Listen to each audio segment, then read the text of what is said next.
नमो बुद्धाय।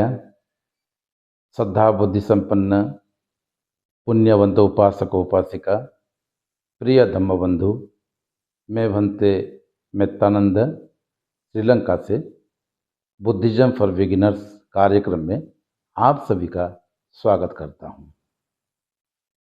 इस कार्यक्रम में हम ये जानेंगे बुद्ध की शिक्षा क्या है, बुद्ध की शिक्षा क्यों है और बुद्ध की शिक्षा को कौन अभ्यास कर सकता है।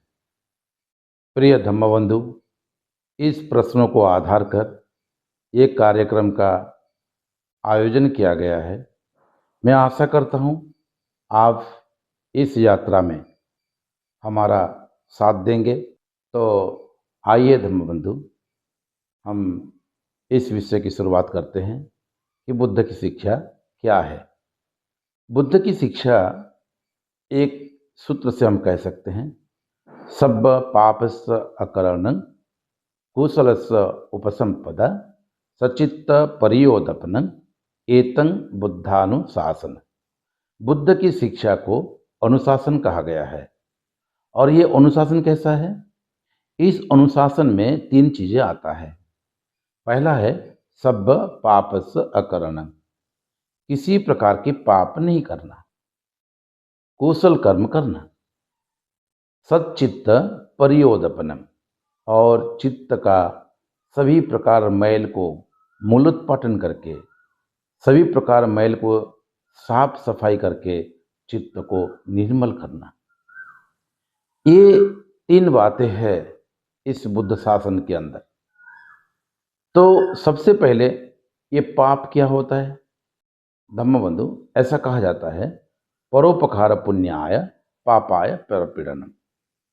आप दूसरों को कष्ट देना, दूसरों का हानि सोचना, दूसरों को पीड़ा देना, ये सारी पापों की श्रेणी में आता है।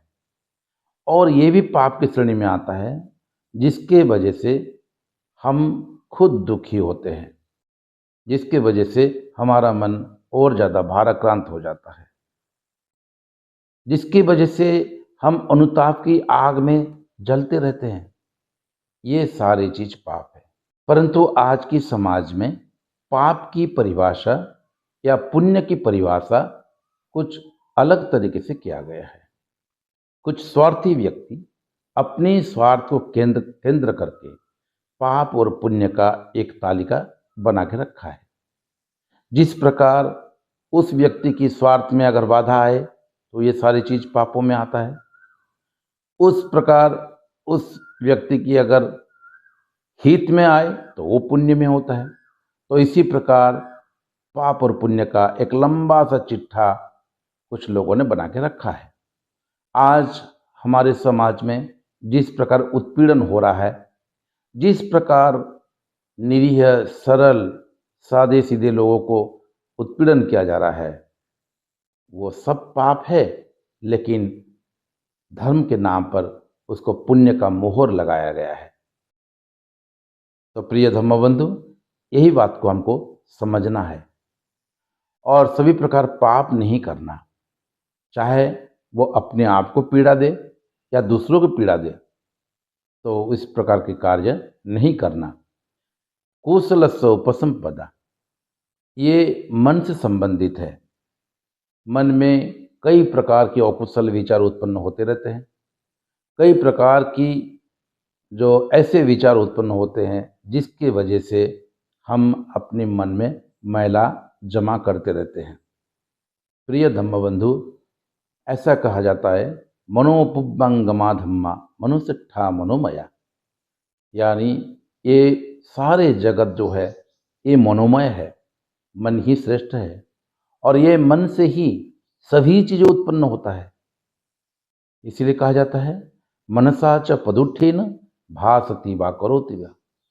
जब भी हम कोई बात करते हैं दूषित मन से तो क्या परिणाम होता है? ततुनं दुःखम अन्वेति चक्कं व वहतो पदं।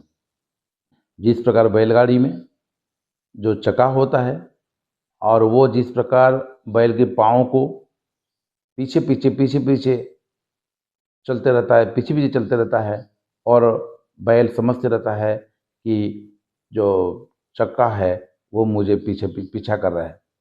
तो इस प्रकार जो कष्ट है, दुख है, उसको पीछा करते रहता है, जिसका मन दूषित होता है। उसी प्रकार अगर जिसका मन कुशल पूर्वक होता है, मनसा च प्रसन्नेन भासति वा करोति वा, जिस प्रकार एक कुशल मन से कोई व्यक्ति कहता है या कार्य करता है तो उसका क्या होता है, उसका ऐसे सुख उसका पीछा नहीं छोड़ता जिस प्रकार काया को छाया नहीं छोड़ती। जिस प्रकार हम जहाँ भी जाते हैं, अब उजाला के अभाव से हमको छाया दिखाई ना देता हो, लेकिन हम जहाँ भी जाते हैं छाया हमारा साथ ही रहता है। तो धम्मबंधु, यही है बुद्ध के अनुशासन। सभी प्रकार के पाप कर्म से विरत रहना, कुशल कर्मों से कुशल कर्म का संचय करना, और साथ में सच्चित्त परियोधपनं, और चित्त का विमुक्त करना, चित्त को निर्मल करना, चित्त को शुद्ध करना, यही बुद्ध का एक अनुशासन है। और ये सिर्फ शिक्षा नहीं है, ये एक अनुशासन है। आजकल के शिक्षा तो हम जानते हैं, लोग बहुत कुछ डिग्री पकड़ के रखे हैं, बहुत कुछ डिग्री धारण किए हैं। सही मायने में जो मानव की जो शिक्षा होना चाहिए, वो शिक्षा का एक भी डिग्री नहीं है। तो उसी प्रकार सिर्फ बुद्ध का ये शिक्षा नहीं है। बुद्ध का शिक्षा किसी मंच पर बोलने वाली बात के लिए नहीं है, किसी तर्क में आलोचना करने की बात नहीं है। बुद्ध की शिक्षा कोई कहानी नहीं है, कोई कहानीकार उसको बोले और लोग उससे आनंद उठाए। ये कोई आमोद या विलास के लिए नहीं है, चित्त विनोदन के लिए नहीं है, चित्त विलास के लिए नहीं है। ये है जीवन की रूपांतरण के लिए। तो बुद्ध की शिक्षा इसलिए अनुशासन कहा जाता है। एतं बुद्धानुशासन। प्रिय धम्मबंधु, दूसरा प्रश्न है कि बुद्ध की शिक्षा क्यों? देखिए, जिस प्रकार शिक्षा के अभाव से मनुष्य जानवर बन जाता है, ऐसे तो मनुष्य जानवर होकर पैदा ही होता है, परंतु जब वो शिक्षा की स्पर्श भी नहीं कर सकता, जब वो शिक्षा से दूर रहता है, तब धीरे धीरे धीरे धीरे उनके अंदर की जो जानवरपन है वो बाहर निकल आता है। तो इसलिए शिक्षा, और सही मायने की शिक्षा, नितांत जरूरी है। आप लोगों ने सुना होगा, एक अतीत में एक इंसान का बच्चा, वो बचपन से चला गया था जंगल, लेकिन वो भेड़ों के बीच में रहता था, और भेड़ों के बीच में रह रह करके वो शायद करीब वही 5-6 साल का होगा उस समय। और भेड़ों के बीच में रह रह करके उन्होंने भेड़ों के जैसे बन गया था। अब उनको कुछ शिकारी लोगों ने पकड़ लिए और उनको लेके आ गए। फिर उनको भेड़ों से फिर इंसान बनाने की कोशिश की गई, बहुत ही कोशिश की गई, लेकिन वो इंसान नहीं बन पाया, क्योंकि वो जीवन की बड़ी हिस्सा वो भेड़ों के साथ रह चुका था। इस प्रकार शिक्षा के अभाव से जो मनुष्य जानवर होके पैदा होता है, वो मनुष्य धीरे धीरे उसी जानवर जैसा ही रह जाता है। इसीलिए जानवरों से इंसान बनाने की एकमात्र अगर कोई पद्धति है, कोई विधि है, तो वो शिक्षा है। अगर शिक्षा अच्छी है तो अच्छा इंसान बन सकता है, और अगर शिक्षा बुरी है तो बहुत ही बुरा इंसान बन सकता है। प्रिय धम्मबंधु, बुरा शिक्षा ये सबसे बड़ी घातक होता है, सबसे बड़ी घातक होता है। आज अगर समाज में सभी प्रकार के उत्पीड़न है, आज समाज में अत्याचार है, आज समाज में निरीह लोगों के ऊपर अत्याचार हो रहा है, लोगों को छुआछूत की शिकार होना पड़ता है, लोगों को भेदभाव की शिकार होना पड़ता है, और लोगों को किसी प्रकार की जो उत्पीड़न होता है, ये सारे बुरी शिक्षाओं के कारण है। आज हमारे देश बुरी शिक्षाओं के कब्जा में आ गया है और हमारे देश में शिक्षा की ज़रूरत है, सुशिक्षा की ज़रूरत है, जिसको हम सद्धम्म कहते हैं। इसलिए बुद्ध की शिक्षा को धम्म कहा जाता है पाली में। इसीलिए आज धम्म की बहुत ही जरूरी है। तो प्रिय धम्म बंधु, हमने ये 2 प्रश्न का आलोचना की कि बुद्ध का धम्म क्या है। बुद्ध का धम्म सिर्फ एक शिक्षा नहीं, ये एक अनुशासन है जो हमें पाप से निवृत्त करता है और कुशल कर्म का संचय करने की शिक्षा देता है और जो हमारे चित्त को निर्मल करने की प्रेरणा देती है। और क्यों है? क्योंकि ये बहुत ही ज़रूरी है। क्योंकि बगैर इस धम्म की संसार में हम कभी चैन नहीं ला सकते, हम सभी सुखपूर्वक जी नहीं सकते।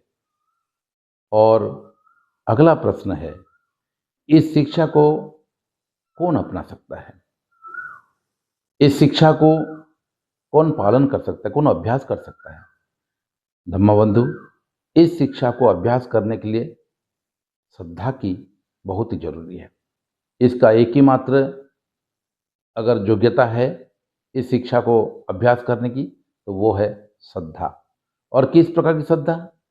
अंधश्रद्धा नहीं, ऐसी श्रद्धा जो हमें स्थापित करे, जो हमें मानवीय गुण से स्थापित करे, समता से स्थापित करे, जो हमें न्याय के ऊपर स्थापित करे, जो हमारी आँख को खोलने वाला शिक्षा के ऊपर स्थापित करे, जो हमें दुख से विमुक्ति देने वाला शिक्षा के ऊपर स्थापित करे।